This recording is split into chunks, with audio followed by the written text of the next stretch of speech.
A ton of progressives have joined the House Financial Services Committee, Yes, they including have. your old law student. That's right, one of Katie. them. So you also joined the House Banking Committee as a freshman. Uh-huh. So what advice would you have to them? And what advice do you wish you had gotten when you joined Understand the committee? central conflict. The job of the giant financial institutions is to try to make the government work for themselves, and your job as a representative of the people is to try to keep it working for the people. So look, the big banks want to roll back Dodd-Frank. They want to make it easier to cheat veterans. They want to make it easier to cheat seniors. They want to make it easier to cheat students because they can boost profits. And when they do get caught cheating, like in the Wells Fargo scandal, they want to keep all that under the radar screen. They don't want anybody to know anything about it. Your chance on a committee is to shine a light on that, is to say, no, we're done with this. We're not going to do that. What tools do they have? Hearings. But we face some very special issues with big financial institutions. If they can break the law and drag in billions in profits and then turn around and settle paying out of those profits, they don't have much incentive to follow the law. You know, I remember one of my very first hearings when I was on banking, and that was we had all the regulators in, and the big question was to the regulators that I asked was, so we found all these things that these banks did wrong, the giant banks did during the financial crash and leading up to it.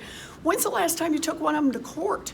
So the question I really want to ask is about how tough you are, about how much leverage you really have in these settlements. And what I'd like to know is, tell me a little bit about the last few times you've taken the biggest financial institutions on Wall Street all the way to a trial. You know, the regulators all kind of went, like never. Nobody could remember. Sometime back in the Paleozoic era or something. Way, no one could remember. And that was really the point. It was that you hold the regulators' feet to the fire so that the regulators in turn will hold the banks' feet to the fire.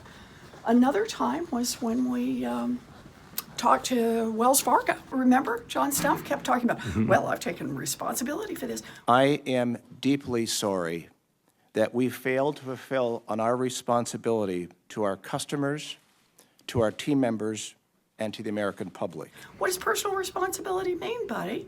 You still got your job, you get your bonus. No, you cheated a bunch of customers and you should be out on your ear. And by golly, you say that in public, you get a chance to do that in a hearing, and sometimes it makes a difference.